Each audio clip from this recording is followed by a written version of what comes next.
She wasn't supposed to remember the sound of gunfire. Not here. Not in a hospital.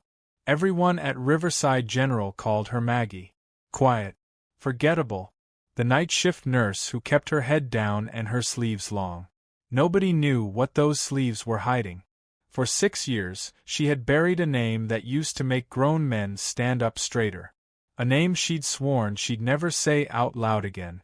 Then a man walked through the ER doors bleeding out, and he called her by it. Everything was about to change.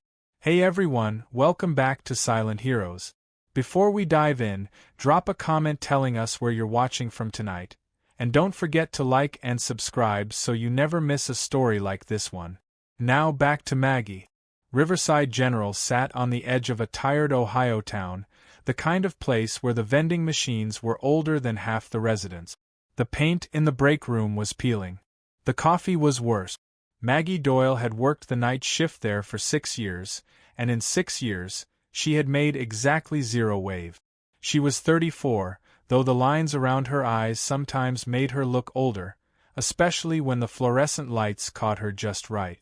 Her hands were steady, always steady, but she kept them tucked into her pockets when she wasn't working. Scars ran along her left forearm, thin and pale, the kind you only noticed if you were looking for them. Nobody looked. That was the point. She had learned the fastest way to survive was to make herself small. Small meant a plain apartment 2 miles from the hospital. Small meant declining the Christmas party, skipping the gossip in the break room, eating lunch alone in her car.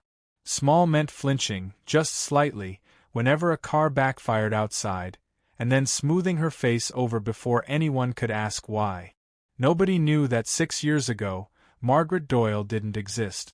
There had been another name. Another life. A life with a call sign, a unit, a war she wasn't allowed to talk about even if she wanted to. She had chosen Maggie because Maggie was ordinary and ordinary was safe. Dr. Russell Hobbs ran the ER like it was his personal kingdom. He was 52, silver-haired, handsome in the way that men who know it are handsome, and he had built a career on charm, connections, and other people's work. His signature move was public correction, loud enough for the whole floor to hear. "Doyle, when I want a nurse's opinion, I'll ask for one," he liked to say, usually right after she'd caught something he missed. He said it with a smile, which somehow made it worse. Hobbs wasn't incompetent by accident. He was incompetent by convenience. He cut corners, rushed diagnoses, and let his ego write orders that his patients paid for. Nobody challenged him. He was the youngest chief of emergency medicine the hospital had ever had, and he intended to stay untouchable. There was one person who saw through Maggie's quiet.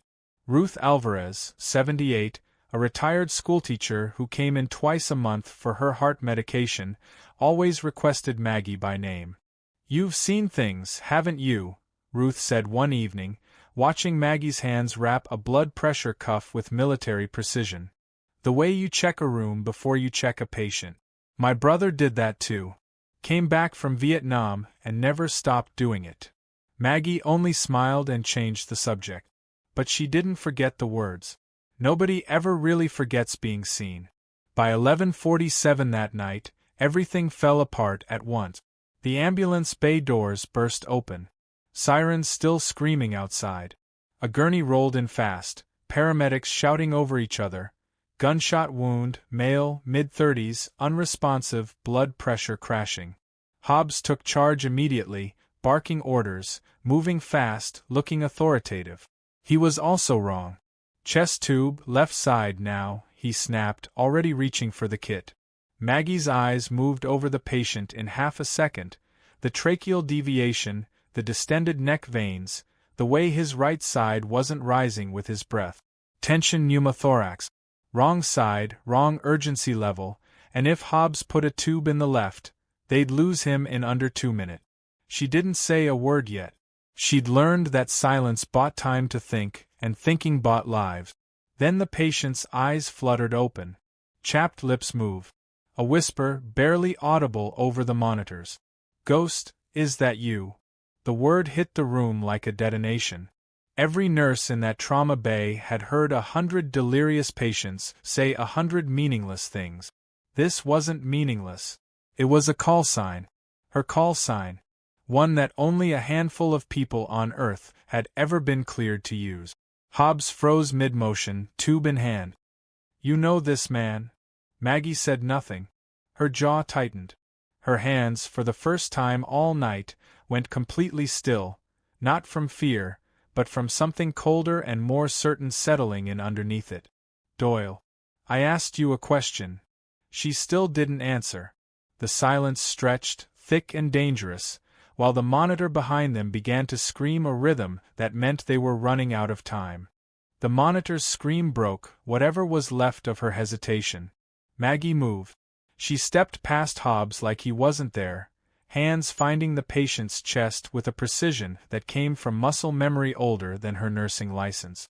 "Wrong side," she said, voice flat, clinical. "It's a tension pneumothorax, right lung. Trachea's shifted left. You put that needle in on the left, he's dead in 90 seconds. For anyone watching, and by then, most of the night shift was watching, a tension pneumothorax happens when air gets trapped in the space around the lung and has nowhere to escape. Every breath pumps more air in, and the pressure builds until it crushes the lung, collapses the blood vessels feeding the heart, and shuts the whole system down. The fix has to happen fast. A needle decompression in the second intercostal space, followed by a proper chest tube, to let that trapped air out before the heart stops from the pressure alone. Maggie grabbed the largest bore needle on the crash cart. Her hands were rock steady, no tremor, no hesitation. The shake that usually lived in her fingers when she reached for the coffee pot each morning was simply gone. "Landmark, second intercostal, mid-clavicular," she said, more to herself than anyone else, and drove the needle in. A hiss of escaping air. The monitor's frantic rhythm began to slow, to steady, to make sense again. The room went silent except for the sound of a man breathing easier. Hobbs stood there, tube still uselessly in his hand, staring at a nurse he'd humiliated 100 times just do, in 15 seconds, what he hadn't been able to figure out in 5 minutes. "Where did you learn that?" he said. It wasn't really a question. "Somewhere you weren't invited," Maggie answered, not looking up. By morning, Hobbs had his revenge ready. He filed a formal complaint, insubordination, practicing outside her scope, endangering a patient by delaying his orders. He suspended her on the spot, security called to escort her out while the patient she'd just saved was still in recovery 2 floors up. "You're done here, Doyle," Hobbs said, loud enough for the gathering crowd of nurses and techs to hear. Maggie stopped at the door. Turned around. "No," she said. "I'm just done hiding." A murmur moved through the crowd. Nobody had ever heard her raise her voice before. Nobody had ever seen Hobbs look uncertain before, either. 3 hours later, 2 black SUVs pulled into the hospital's front lot. 2 men in uniform walked through the sliding doors like they owned the building, and in a way that mattered more than deeds and mortgages, they did, because the man they were there for outranked everyone standing in that lobby, including the hospital's own administrator. "We're looking for Petty Officer First Class Margaret Ghost Doyle," the older officer said. "Navy SEAL combat medic. 2 tours. A silver star and a bronze star with valor that this hospital apparently had no idea it employed." The lobby went dead quiet. "She saved 12 men on a night nobody else could have," the officer continued. "Including the one currently recovering in your ICU, my nephew. He's been trying to find her for 6 years to say thank you." Hobbs, ashen, tried to recover his authority. "This is a hospital matter. This is a matter of you suspending a decorated combat medic for correctly identifying a tension pneumothorax," the officer said. "I'd choose my next sentence carefully." Hobbs didn't choose carefully. He never did. In his panic, he blurted the truth nobody had asked for yet, that he'd been quietly funneling ER trauma cases toward a private surgical partner in exchange for kickbacks, and Maggie's intervention had exposed how often his urgent transfers bypassed cases he should have handled himself, cases that made him money instead of sense. An internal investigation moved fast after that. Records were pulled. A pattern emerged: falsified charts, inflated transfer fees, 2 prior incidents quietly settled to protect his reputation. Hobbs lost his medical license within the month and was walked out of the building he once ruled. That same week, Ruth Alvarez came in for her regular visit and found Maggie back at the nurse's station, sleeves rolled up for the first time anyone could remember.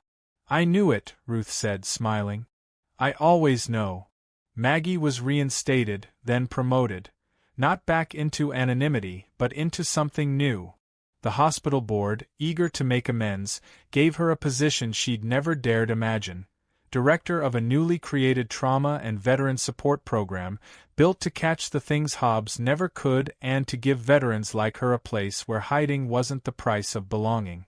She kept both names now. Nobody made her choose. Some people spend their whole lives being underestimated because they've learned that being small keeps them safe.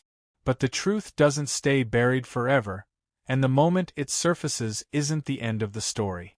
It's the beginning of the one where you finally stop hiding from yourself.